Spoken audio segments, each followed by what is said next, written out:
D'avril, la science S22. La leçon s'appelle levier et balance. Donc des leviers pour nous aider tout au long de notre vie. Donc on utilise des choses où on a des leviers. Donc on a par exemple les ciseaux, le décapsuleur, le casse-noix et la pince coupante. Beaucoup d'objets de la vie quotidienne donc permettent d'effectuer une action sans effort excessif et ils vont fonctionner sur le principe du levier. Je ne vais pas faire un gros effort pour faire le ciseau par exemple, hein, puisqu'il y a le levier qui me permet de démultiplier la force que je vais utiliser.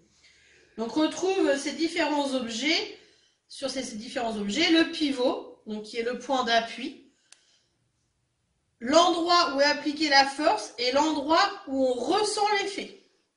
Donc pour chaque petit dessin que je vous ai mis là, pour chaque outil, le ciseau, le décapsuleur, le casse-noix et la pince coupante, vous essayez de me mettre où se trouve le pivot, où se trouve la force et où se trouve l'effet, donc sur chacun. Donc vous le faites et moi je vais corriger. Donc le pivot sur le ciseau, bien c'est au milieu, hein, c'est la petite vis. La force, je la fais ici, puisque forcément je vais mettre mes doigts pour appuyer. Et l'effet, c'est ici, ça coupe. Le pivot ici, c'est la petite boucle noire là qui est à l'intérieur, celle que je vais mettre sous la capsule pour décapsuler une bière par exemple. La force, je vais la faire donc au bout et l'effet, elle va se ressentir en haut parce que ça va décapsuler. Le pivot de la pince pour le casse-noix, il est tout en haut, il est ici. Donc l'effet, on va le ressentir au niveau de la noix, au niveau des dents ici. Et la force, bien sûr, c'est sur les bouts que je vais la donner, c'est ici que je vais appuyer. Pour la pince, c'est un peu comme le ciseau, donc le pivot il est un peu central, il est ici. Ensuite, je vais appuyer sur les bouts ici, et l'effet, ça sera tout en haut que je vais le ressentir. Voilà pour le mot force, effet et pivot. Donc tout ça, vous l'avez sur votre cahier noir, hein, vous répondez directement sur votre cahier noir. Donc positionne dans le cadre orange les objets de la vie courante qui fonctionnent comme des leviers. Donc je vous en ai mis tout un tas. Est-ce que ça fonctionne comme des leviers ou pas? Donc vous les mettez dans le cadre orange si vous pensez que ça fonctionne comme des leviers. Donc vous le faites, vous avez tout ça sur votre cahier noir et moi je corrige. Donc les leviers, il y en a quand même beaucoup dans la vie de tous les jours. Donc la brouette avec la roue, hein, c'est le levier. Ici le pied de biche, qui va nous servir de levier. Donc là, les pinces, les différentes pinces, le tire-bouchon, la pioche, le coupe-ongle, le casse-noix, la perforeuse, la pince et le marteau. Ceux-ci, la colle, la perceuse, la valise et puis le tournevis ne sont pas des leviers. Donc le principe du levier. Pour les aider à soulever les traverses des rails, les ouvriers utilisaient un pied de biche. La force à exercer est moindre que s'ils soulevaient la traverse directement. Donc en utilisant ce pied de biche, ils vont pouvoir soulever des choses beaucoup plus lourdes. Donc ici, on va essayer de retrouver sur l'image le levier, le pivot et la force et l'effet. Donc sur cette image-là, donc vous cherchez, et puis moi je corrige bien sûr.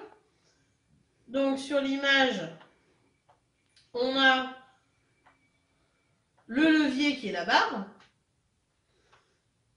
La force, c'est le monsieur qui la donne. L'effet, ça va soulever. Et le pivot, c'est ici, je ne sais pas si vous voyez bien. Mais donc ils ont mis une sorte de pierre, de bout de bois en dessous pour pouvoir faire le pivot. Du coup, nous, on va faire cette petite expérience. Maïla va vous la faire. On va utiliser un truc tout simple. Une gomme, une règle plate et un stylo. Et on va essayer de soulever la gomme, mais en fournissant le moins d'effort possible. Donc de chercher où je vais mettre le pivot pour que ça soit le moins difficile possible. Donc je vous ai mis pour vous aider. Est-ce que je vais mettre le pivot tout près de moi? Est-ce que je vais mettre le pivot au milieu? Ou est-ce que je vais mettre le pivot tout au bout? Donc vous essayez ces trois expériences et vous me dites, d'après vous, laquelle vous avez fourni le moins d'effort pour soulever votre gomme. Donc Mayana nous le fait. Je vais la filmer. Il faut faire l'expérience avec une règle de 15 à 20 cm parce que 30 cm ça marche pas. Alors le premier, on met tout là et on met la gomme comme ça de ce sens. C'est super lourd, enfin pas non plus super mais c'est un peu lourd. Si on la met au milieu, c'est un peu plus léger mais pas encore. Et si on la met là, c'est carrément léger, ça va tout seul. Donc c'est la troisième qui marche. Parce que c'est la plus légère. Merci Mayana. Donc on vérifie si l'expérience de Mayana était bonne. Donc la meilleure position est la 3, hein, le plus près possible pour soulever la gomme et de placer la règle le plus près possible de la gomme et d'appuyer le plus lent possible de la gomme. Donc c'est ce que Mayana vous a montré. Donc pour aller plus loin, après avoir étudié les leviers, Archimède aurait déclaré « Donnez-moi un levier assez long et un endroit où me tenir et je soulèverai le monde ». Donc c'est ce dessin. Est-ce que tu comprends ce qu'il voulait dire? Donc vous cherchez. Donc si Archimède avait eu un levier assez grand et surtout un point d'appui, effectivement on aurait pu soulever la Terre.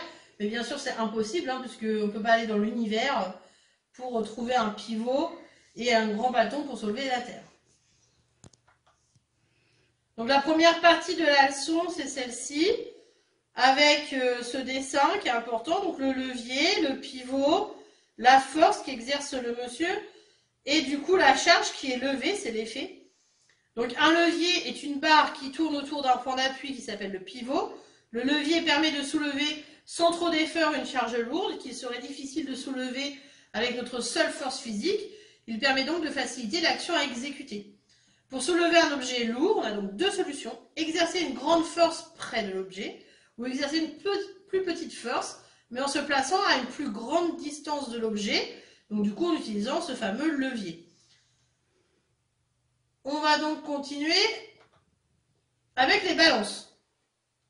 Donc les balances, c'est fait pour comparer des poids.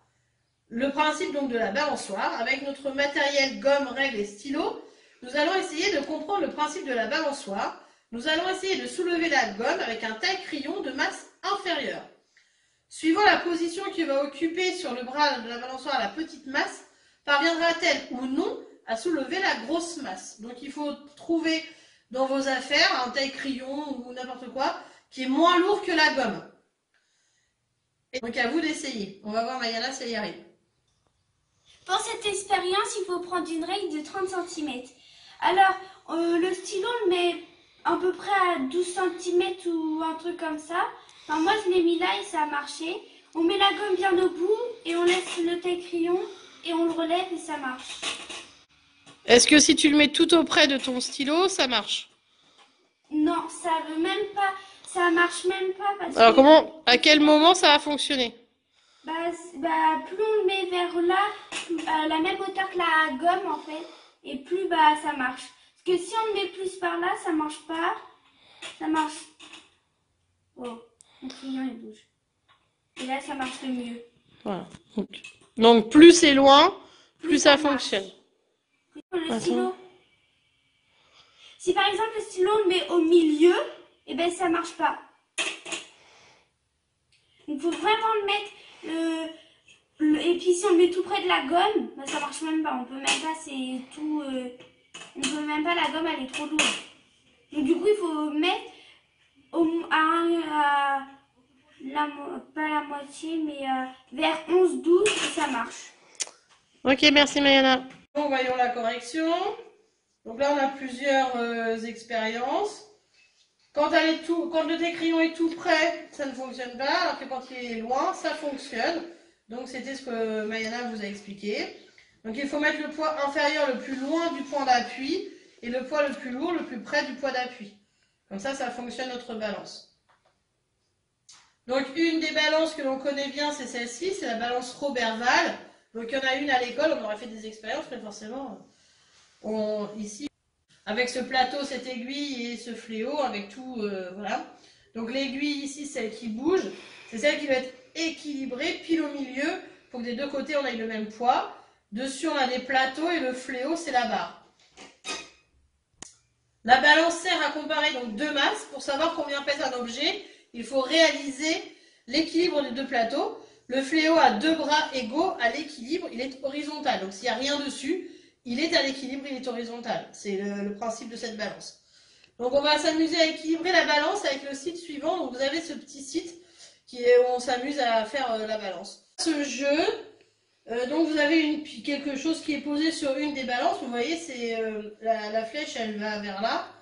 Donc ça ne fonctionne pas. Donc il va falloir mettre des masses sur le plateau ici, de manière à équilibrer l'aiguille bien droite. Donc je vais essayer 1 kg. Bon bah c'est beaucoup trop lourd, on voit bien. Ça marche pas. Donc ce sera moins d'1 kg. Je vais essayer 500 grammes. C'est encore trop lourd. Ce sera moins de 500 grammes. 200 grammes. Ah bah donc c'est entre 200 et 500 grammes. Donc je vais essayer 300. C'est trop lourd. Donc je vais essayer 250. C'est trop lourd. Donc c'est moins de 250. 220 peut-être. C'est trop lourd. 210. C'est trop lourd. Donc 205 peut-être. Ah, 205, c'est pas assez lourd. Donc 206, c'est pas assez lourd. 208, voilà, c'est bon. Donc maintenant, il suffit d'écrire ici, bravo, tu as équilibré. Donc il faut écrire 208 pour valider. Voilà. Et après, pour gagner le jeu, il faut équilibrer 10 balances. Donc voilà, vous continuez, vous recommencez, c'est indéfini, jusqu'à 10. Voilà pour ce jeu, jouez bien. Donc attention, Flash Player doit être activé sur votre ordinateur, sinon ça ne fonctionne pas. Donc pour l'activer, c'est ici. Quand vous jouez, c'est ici écrit Flash Player bloqué. Tout en haut ici sur votre ordinateur, vous avez une petite croix rouge. Vous appuyez dessus, vous mettez débloqué et ça fonctionne. Voilà, parce que moi je cherche depuis un quart d'heure, donc je vous le dis. Merci. Et après avoir joué à ce petit jeu, on va écrire la leçon. Donc la deuxième partie sur les balances. La balance sert à comparer la masse des objets. Les unités de masse les plus employées sont le kilogramme, le gramme et la tonne. On dit que la masse est équivalente lorsque le fléau est à l'horizontale. Donc c'est bien droit, avec l'aiguille bien au milieu. Pour peser un objet sur une balance Roberval, on le place sur un des plateaux de la balance, puis on essaie d'équilibrer la balance en plaçant sur l'autre plateau des masses marquées. Donc comme on a fait dans le petit jeu.